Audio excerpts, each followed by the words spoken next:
నువ్వు ప్లాస్టిక్ ఎక్కువగా వాడడం వల్ల నీకు అనారోగ్యం జరిగింది కాబట్టి ప్లాస్టిక్ వాడడం జాస్మిన్, ఎలా ఉన్నా మౌనేష్, నీ అనారోగ్యం తగ్గిందా? బాగున్నాను జాస్మిన్. నాకు హఠాత్తుగా అనారోగ్యం కలిగింది. నువ్వు తింటున్నట్లే నేను పాఠశాలలోనే తింటున్నాను, కానీ నాకే ఎందుకు అనారోగ్యం కలిగింది? నీకేమైనా తెలుసా? అవును, నేను తింటున్నట్టే నువ్వు పాఠశాలలో తింటున్నావు, కానీ నువ్వు ప్లాస్టిక్ వాటర్ బాటిల్ను వాడడం వల్ల, అలాగే ప్లాస్టిక్ కవర్లు వాడడం వల్ల నీకు అనారోగ్యం కలిగింది. ప్లాస్టిక్ వల్ల అనారోగ్యమా? అది ఎలా? నేను మనలాంటి ఇద్దరు స్నేహితులుగా చెప్తాను, విను. లోకేష్, ఆగు. నువ్వు తాగే నీరు విషంతో కూడినది. విషంతో కూడినదా? అసలు ఎలా దీంట్లో విషము కలుస్తుంది? నువ్వు తాగే నీరు ప్లాస్టిక్ వాటర్ బాటిల్ ఉంది. దానివల్ల నీకు ఎన్నో అనర్థాలు కలుగుతాయి. అనర్థాలు కలుగుతాయా? అవి ఎలాగో కలుగుతాయి? చెప్తాను, విను. భూమి తన పచ్చదాన్ని చూసుకొని ఆనందపడుతుంది. అబ్బా, నేను ఎంత పచ్చదనంగా ఉన్నానో, నన్ను చూస్తే నాకే ఆనందం కలుగుతుంది. ఈ భూమి ఎంత పచ్చదనంగా ఉందో నాకు నచ్చలేదు. ఎలాగైనా ఈ భూమిని నాశనం చేయాలి, కలుషితం చేయాలి. ప్లాస్టిక్ భూమితో చేయగలుగుతుంది, భూమి ప్లాస్టిక్ నమ్మిస్తాంతో చేయగలుగుతుంది. హాయ్ ప్లాస్టిక్, హాయ్ ఫ్యాక్టరీ, నీకు ఎలా ఉపయోగపడగలను? నువ్వు నన్ను మానవులతో ఉపయోగపడే వస్తువుగా తయారు చేయి. నేను వెళ్ళి వాళ్ళని నాశనం చేస్తాను. నువ్వు ఎందుకు వాళ్ళని నాశనం చేయాలనుకుంటున్నావు? వాళ్ళు నన్ను వాడుతున్నారు, వాడితే అనారోగ్యం అని తెలిసినా వాడుతున్నారు.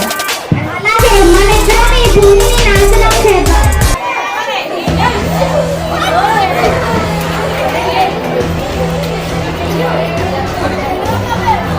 అయ్యో, నా మీద ఆధారపడిన జంతువులు ఈ ప్లాస్టిక్ తిని చనిపోతున్నాయి.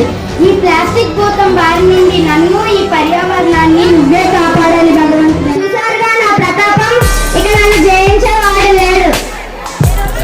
ఇప్పుడు నా పని ఆరంభమైంది. నేను ప్లాస్టిక్ తయారు చేసేటప్పుడు వచ్చే పొగతో ఈ భూమిని కలుషితం చేస్తాం. అయ్యో, ఈ ఫ్యాక్టరీల నుంచి వచ్చే పొగ నన్ను కలుషితం చేస్తుంది. నన్ను పీల్చుకున్న ఎన్నో మూగజీవులు చనిపోతున్నాయి. నేను ఇలాగైతే ఈ భూమి బతకగలదా? అందరూ చనిపోతున్నారు. నువ్వు నా పనిని సులువు చేసావు. నేను ఇంకా గాలిని ఎలా కలుషితం చేయాలో అనుకున్నాను. నువ్వు పొగ ద్వారా గాలిని కలుషితం చేశావు. అది మానవుడా, ఈ ప్లాస్టిక్ ని ఎందుకు వాడుతున్నారా? ఈ ప్లాస్టిక్ ఎన్నో అనర్థాలు జరుగుతాయి. పంటలు పండవు, ఆహారం దక్కదు. దయచేసి ప్లాస్టిక్ వాడద్దు. అయ్యయ్యో, నా స్నేహితులనే ఎన్నో జంతువులు చనిపోతున్నాయి. నాకు ఏమి చెయ్యాలో అర్థం కావట్లేదు. భగవంతుడా, దీన్ని అరికట్టేవారే లేరా? నేను అనవసరంగా ఈ ప్లాస్టిక్ భూతంతో చేతులు కలిపానే. దీనివల్ల ఎన్నో అనార్థాలు కలుగుతున్నాయి. దీనికి అరికట్టేవారే లేరా? నేను ఈ మానవులతో చెప్తాను, ఈ ప్లాస్టిక్ నిషేధించమని. ఓ మానవులారా, ఈ ప్లాస్టిక్ ని నిషేధించండి. ఎందుకంటే దీనివల్ల మీకే పంటలు పండవు, మీకే ఆహారం రాదు. దీనివల్ల ఈ భూమి అంతా కలుషితం అవుతుంది. దీన్ని మీరు తప్పకుండా నిషేధించాలని కోరుకుంటున్నాను. ఓహో, ఈ ప్లాస్టిక్ వల్ల ఎన్ని అనర్థాలు జరుగుతాయని అసలు ఊహించలేదు. మీరు కూడా ఈ ప్లాస్టిక్ ని వాడవద్దు. ఈ ప్లాస్టిక్ ని వాడితే దీనివల్ల ఎన్నో అనర్థాలు జరుగుతాయి. అలాగే నాన్న, అలాగే నాన్న. ధన్యవాదాలు. అనుకున్నావా? నేను తప్పకుండా వస్తాను. వచ్చి ఏం చేస్తానులే, నేను మళ్ళా మానవులతోటే నిన్ను జయిస్తాను. చూద్దాం. వాడడం వల్ల పర్యావరణానికి ఎంత హానికరమో. నన్ను క్షమించు జాస్మిన్. ఇంకా మీదట ప్లాస్టిక్ ని నిషేధిస్తాను. Steel water bottles, steel boxes వాడతాను. ఈ విషయం నీకు అర్థమైనందుకు నేను చాలా సంతోషిస్తున్నాను మౌనేష్.